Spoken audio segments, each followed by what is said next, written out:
ಇಂದಿನ ದಿನಾಂಕ 26/8/2026. ಪ್ರಾರ್ಥ ಮುರಳಿ ಬಾಪ್ದಾದ ಮಧುಬನ.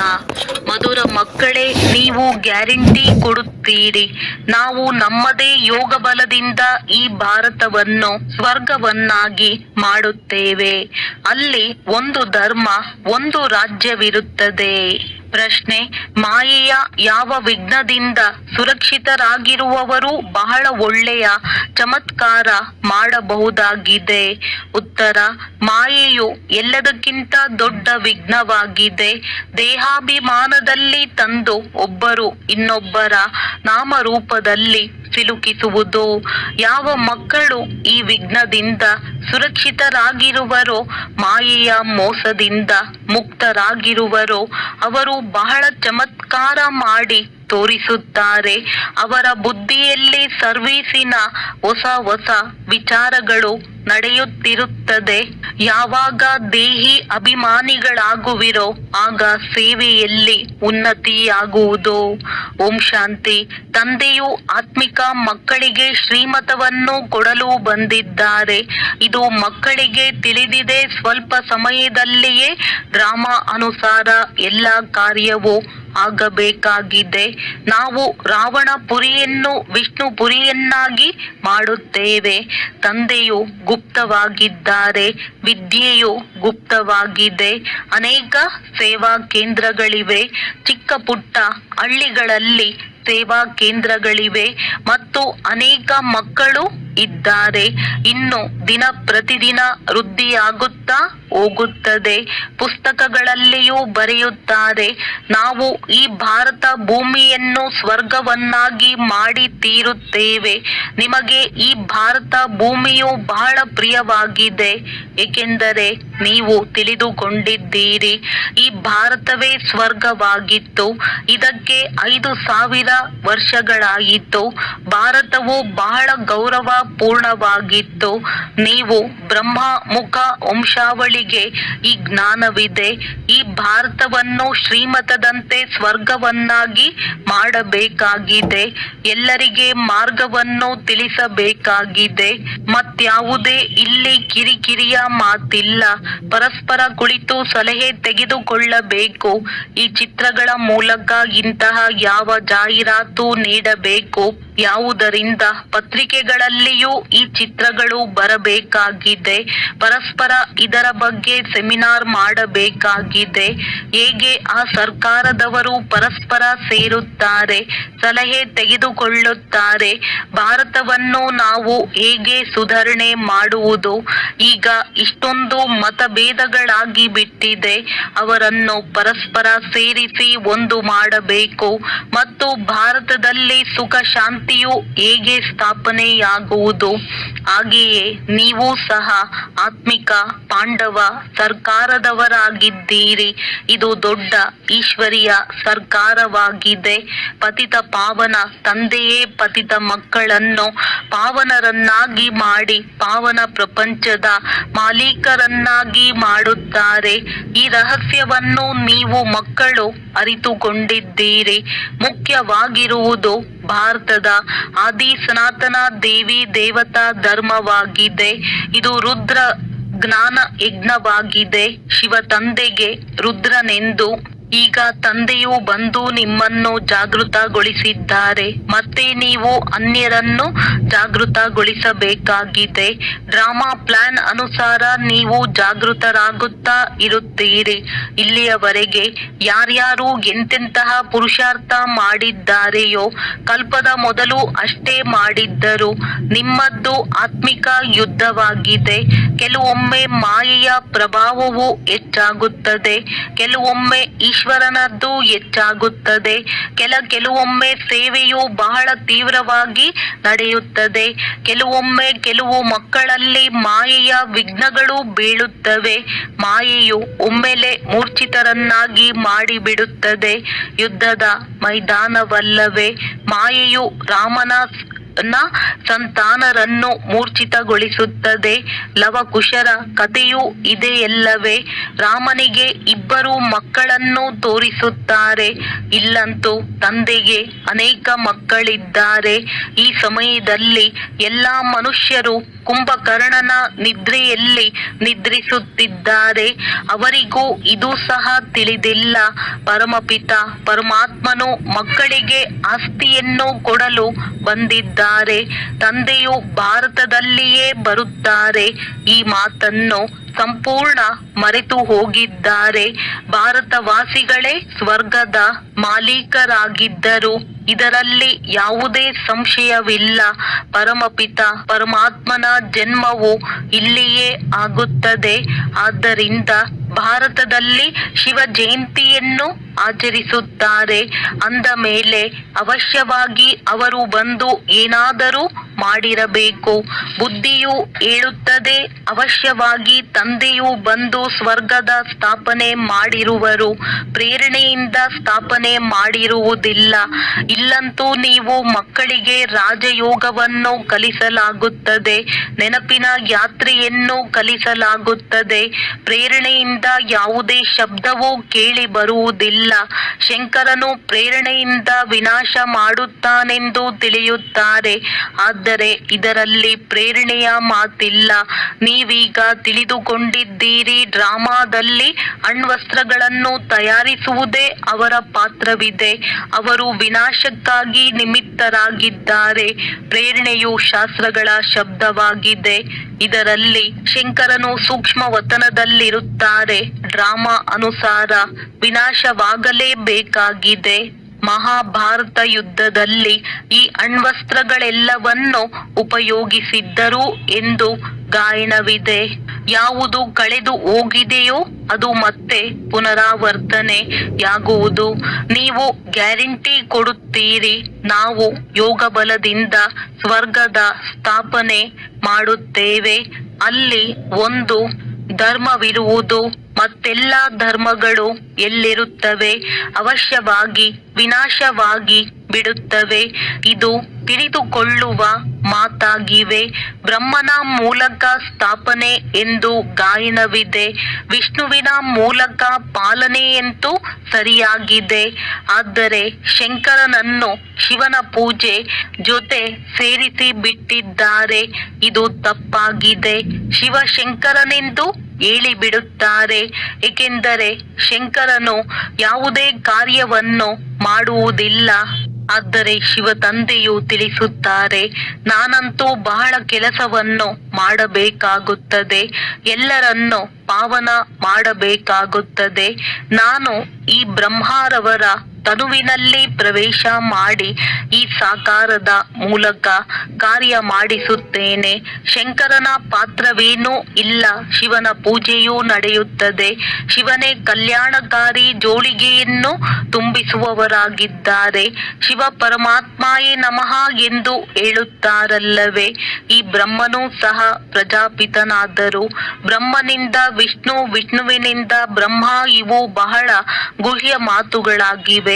ಇದನ್ನು ಕೇವಲ ನೀವು ಮಕ್ಕಳೇ ತಿಳಿದುಕೊಂಡಿದ್ದೀರಿ. ಬುದ್ಧಿವಂತ ಮಕ್ಕಳ ಬುದ್ಧಿಯಲ್ಲಿ ಜ್ಞಾನವು ಬಹುಬೇಗನೆ ಅರ್ಥವಾಗುತ್ತದೆ. ಪತಿತ ಪಾವನ ತಂದೆಯು ಯಾವಾಗ ಬರುತ್ತಾರೆಂದು ಮನುಷ್ಯರಿಗೇನೂ ತಿಳುವಳಿಕೆ ಇಲ್ಲ. ಈಗಂತೂ ಕಲಿಯುಗದ ಅಂತ್ಯವಾಗಿದೆ.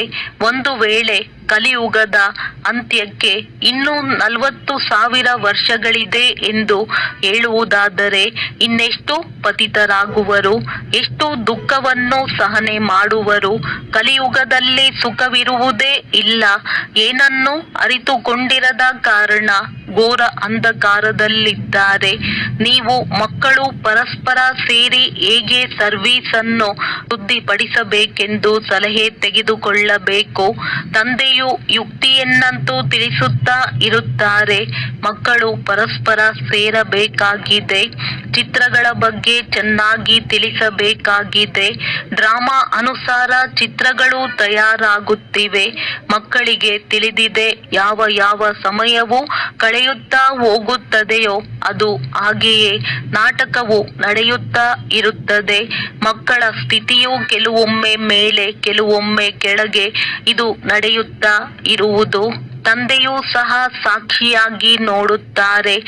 ಕೆಲವೊಮ್ಮೆ ಮಕ್ಕಳ ಮೇಲೆ ಗ್ರಹಚಾರಿ ಕುಳಿತುಕೊಳ್ಳುತ್ತದೆ ಎಂದರೆ ಅದನ್ನು ಅಳಿಸುವುದಕ್ಕಾಗಿ ಪ್ರಯತ್ನ ಪಡುತ್ತಾರೆ. ತಂದೆಯು ಪದೇ ಪದೇ ತಿಳಿಸುತ್ತಾರೆ, ತಂದೆಯನ್ನು ನೆನಪು ಮಾಡಿರಿ. ಆದರೆ ದೇಹಾಭಿಮಾನದಲ್ಲಿ ಬರುವ ಕಾರಣ ಪೆಟ್ಟು ತಿನ್ನುತ್ತಾರೆ. ಇದರಲ್ಲಿ ದೇಹಿ ಅಭಿಮಾನಿಯಾಗಬೇಕಾಗಿದೆ. ಆದರೆ ಮಕ್ಕಳಲ್ಲಿ ಬಹಳ ದೇಹಾಭಿಮಾನವಿದೆ. ನೀವು ದೇಹಿ ಅಭಿಮಾನಿಯಾಗಿರಿ.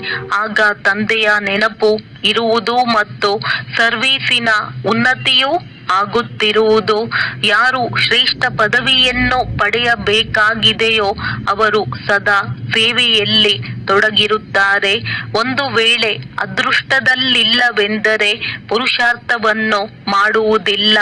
ಬಾಬಾ ನಮಗೆ ಧಾರಣೆಯಾಗುವುದಿಲ್ಲ, ಬುದ್ಧಿಯಲ್ಲಿ ಕುಳಿತುಕೊಳ್ಳುವುದಿಲ್ಲವೆಂದು ತಾವೇ ಹೇಳುತ್ತಾರೆ. ಒಂದು ವೇಳೆ ಧಾರಣೆಯಾಗುವುದಿಲ್ಲವೆಂದರೆ ಖುಷಿಯೂ ಇರುವುದಿಲ್ಲ.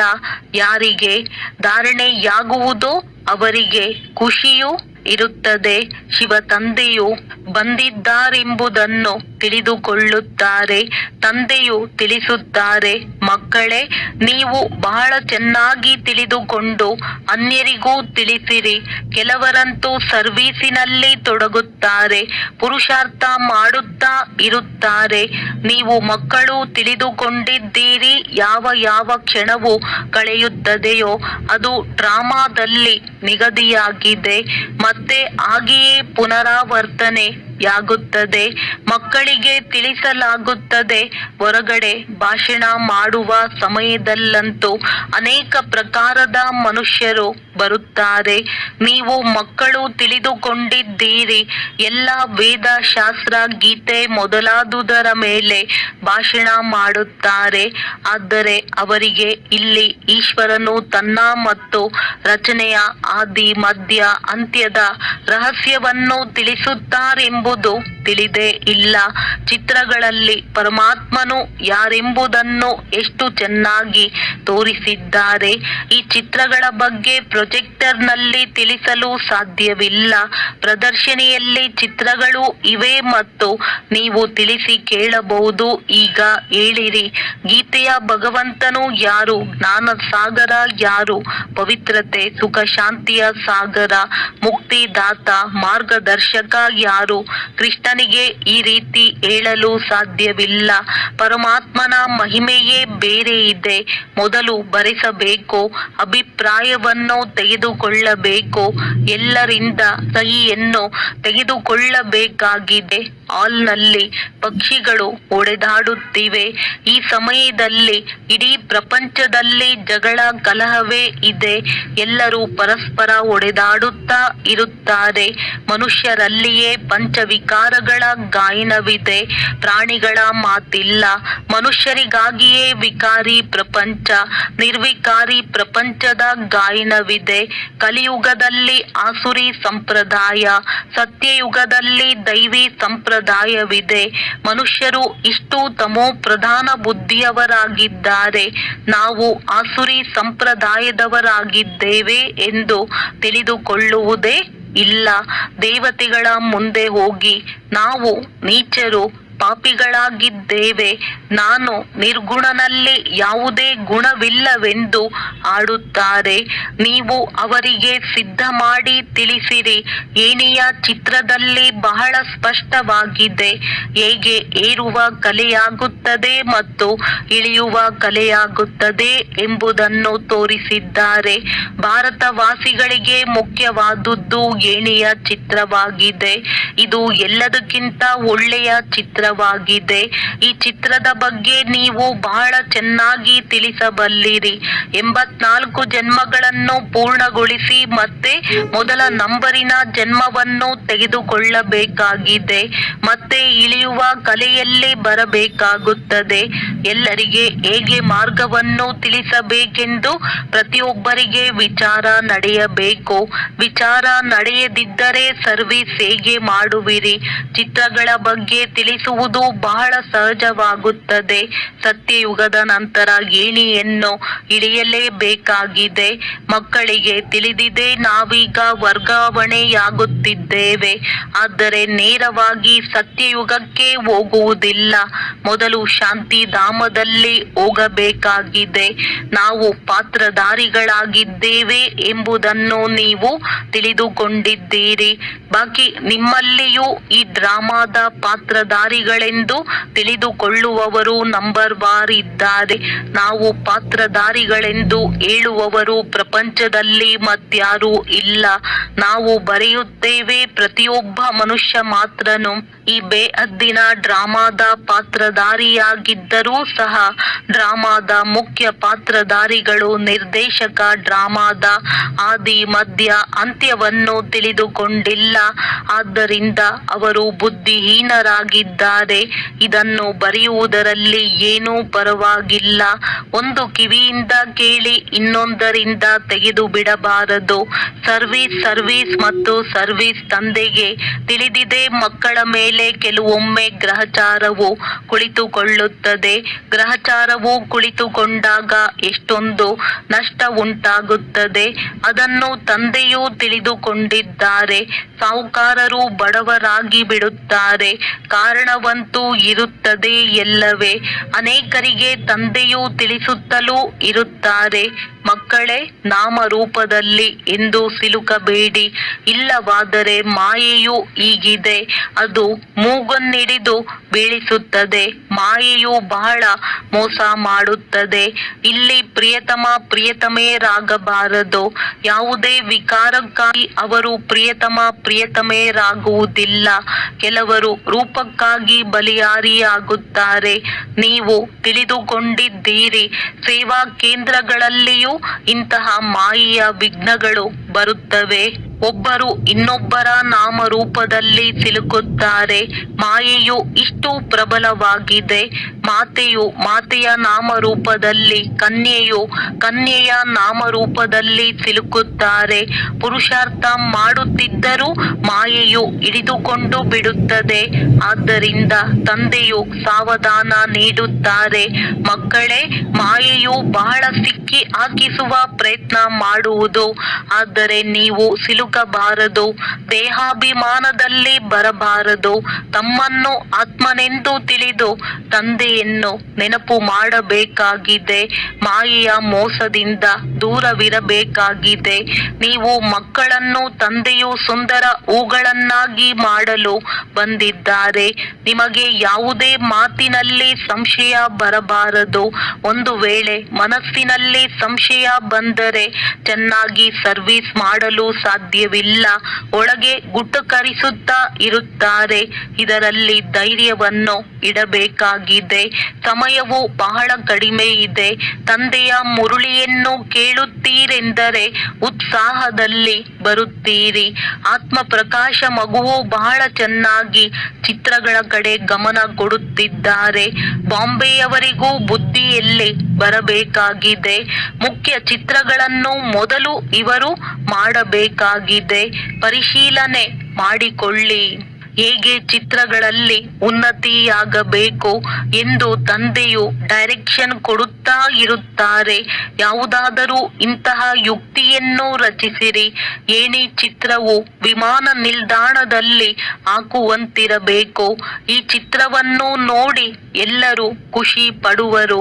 ಕೊನೆಗೆ ತಿಳಿದುಕೊಳ್ಳುತ್ತಾರೆ, ಇವರಿಗೆ ಮತ ಕೊಡುವವರು ಯಾರು ಅಂದಾಗ ಮಕ್ಕಳಿಗೆ ಬಹಳ ನಶೆ ಏರಬೇಕು, ಒಳ್ಳೆಯದು. ಮಧುರಾತಿ ಮಧುರ ಅಗಲಿ ಹೋಗಿ ಮರಳಿ ಸಿಕ್ಕಿರುವ ಮಕ್ಕಳ ಪ್ರತಿ ಮಾತ್ಪಿತಾ ಬಾಪ್ದಾದಾರವರ ನೆನಪು, ಪ್ರೀತಿ ಹಾಗೂ ಸುಪ್ರಭಾತ. ಆತ್ಮಿಕ ಮಕ್ಕಳಿಗೆ ಆತ್ಮಿಕ ತಂದೆಯ ನಮಸ್ತೆ. ಧಾರಣೆಗಾಗಿ ಮುಖ್ಯ ಸಾರ. ನೀವು ಮಕ್ಕಳು ಯುದ್ಧದ ಮೈದಾನದಲ್ಲಿದ್ದೀರಿ. ಮಾಯಾ ರಾವಣನೊಂದಿಗೆ ನಿಮ್ಮ ಯುದ್ಧವಿದೆ. ಮಾಯೆಯು ಬಹಳ ವಿಘ್ನಗಳನ್ನು ಹಾಕುತ್ತದೆ. ಮಕ್ಕಳು ಬಹಳ ಸಾವಧಾನವಾಗಿರಬೇಕು. ಪ್ರತಿಯೊಬ್ಬರೂ ತಮ್ಮ ಉನ್ನತಿಗಾಗಿ ವಿಚಾರ ಮಾಡಬೇಕು. ಚಿತ್ರಗಳಲ್ಲಿ ಹೇಗೆ ತಿಳಿಸಬೇಕು, ಸರ್ವೀಸ್ ಅನ್ನು ಹೇಗೆ ವೃದ್ಧಿಪಡಿಸಬೇಕು, ಚಿತ್ರಗಳಲ್ಲಿ ಇಂತಹ ಯಾವ ಯುಕ್ತಿಯನ್ನು ರಚಿಸಬೇಕು, ಯಾವುದರಿಂದ ಮನುಷ್ಯರಿಗೆ ಸಹಜವಾಗಿ ಅರ್ಥವಾಗಬೇಕು. ವರದಾನ: ದೇಹ ಅಭಿಮಾನದ ತ್ಯಾಗದ ಮೂಲಕ ಶ್ರೇಷ್ಠ ಭಾಗ್ಯವನ್ನು ರೂಪಿಸುವಂತಹ ಸರ್ವ ಸಿದ್ಧಿ ಸ್ವರೂಪ ಭವ. ದೇಹ ಅಭಿಮಾನದ ತ್ಯಾಗ ಮಾಡುವ ಅರ್ಥಾತ್ ದೇಹಿ ಅಭಿಮಾನಿ ಆಗುವುದರಿಂದ ತಂದೆಯ ಸರ್ವ ಸಂಬಂಧದ ಸರ್ವ ಶಕ್ತಿಗಳ ಅನುಭವವಾಗುತ್ತದೆ. ಈ ಅನುಭವವೇ ಸಂಗಮ ಯುಗದ ಸರ್ವಶ್ರೇಷ್ಠ ಭಾಗ್ಯವಾಗಿದೆ. ವಿಧಾತನ ಮೂಲಕ ಸಿಕ್ಕಿರುವ ಈ ವಿಧಿಯನ್ನು ಉಪಯೋಗಿಸುವುದರಿಂದ ವೃದ್ಧಿಯೂ ಆಗುವುದು ಮತ್ತು ಸರ್ವ ಸಿದ್ಧಿಗಳು ಪ್ರಾಪ್ತಿಯಾಗುವುದು. ದೇಹದಾರಿಯ ಸಂಬಂಧ ಅಥವಾ ಸ್ನೇಹದಲ್ಲಂತೂ ತಮ್ಮ ಕಿರೀಟ, ಸಿಂಹಾಸನ ಮತ್ತು ತಮ್ಮ ಸತ್ಯ ಸ್ವರೂಪ ಎಲ್ಲವನ್ನು ಬಿಡಲಾಯಿತು. ಅಂದ ಮೇಲೆ ತಂದೆಯ ಸ್ನೇಹದಲ್ಲಿ ದೇಹ ಅಭಿಮಾನದ ತ್ಯಾಗವನ್ನು ಮಾಡಲು ಸಾಧ್ಯವಿಲ್ಲವೇ? ಇದೊಂದೇ ತ್ಯಾಗದಿಂದ ಸರ್ವ ಭಾಗ್ಯಗಳು ಪ್ರಾಪ್ತವಾಗಿ ಬಿಡುತ್ತದೆ. ಸ್ಲೋಗನ್: ಕ್ರೋಧ ಮುಕ್ತರೂ ಆಗಬೇಕಾದರೆ ಸ್ವಾರ್ಥದ ಬದಲು ನಿಸ್ವಾರ್ಥ ಉಳ್ಳವರೂ ಆಗಿರಿ. ಇಚ್ಛೆಗಳ ರೂಪವನ್ನು ಪರಿವರ್ತನೆ ಮಾಡಿರಿ. ಅವ್ಯಕ್ತ ಸೂಚನೆಗಳು: ಅಪವಿತ್ರತೆಯ ಬೀಜವನ್ನು ಸಮಾಪ್ತಿ ಮಾಡಿ ಸಂಪೂರ್ಣ ಸ್ವಚ್ಛ ಆಗಿರಿ. ತಂದೆಯೊಂದಿಗೆ ತಾವೆಲ್ಲರೂ ಸಹ ಈ ಜವಾಬ್ದಾರಿಯನ್ನು ಹೊತ್ತುಕೊಂಡಿದ್ದೀರಿ. ಪವಿತ್ರತೆಯ ಮೂಲಕ ನಾವು ಪ್ರಕೃತಿಯನ್ನು ಸಹ ಪಾವನ ಮಾಡುವೆವು ಎಂದ ಮೇಲೆ ಈ ಸಂಕಲ್ಪವನ್ನು ಪೂರ್ಣ ಮಾಡುವುದಕ್ಕಾಗಿ ಬಾಪ್ ದಾದಾರವರು ಬಯಸುತ್ತಾರೆ. ವಿಶ್ವದ ಪ್ರತಿಯೊಂದು ಮಗುವು ಮೊದಲು ಮೋಹದಿಂದ ಮುಕ್ತರಾಗಲಿ. ಸಂಬಂಧಿಕರೊಂದಿಗೆ ಆಗಲಿ, ವ್ಯಕ್ತಿಗಳೊಂದಿಗೆ ಆಗಲಿ, ಸಾಧನೆಗಳನ್ನು ಉಪಯೋಗಿಸುವುದು ಬೇರೆ ಮಾತಾಗಿದೆ. ಅದರ ಮೇಲೆ ಮೋಹ ಬೇರೆ ಮಾತಾಗಿದೆ. ಬಾಪ್ ದಾದಾ ಪ್ರತಿಯೊಂದು ಮಗುವನ್ನು ಮೋಹದಿಂದ ಮುಕ್ತರನ್ನಾಗಿ ಮಾಡಲು ಬಯಸುತ್ತಾರೆ. ಒಳ್ಳೆಯದು. ಓಂ ಶಾಂತಿ. ಓಂ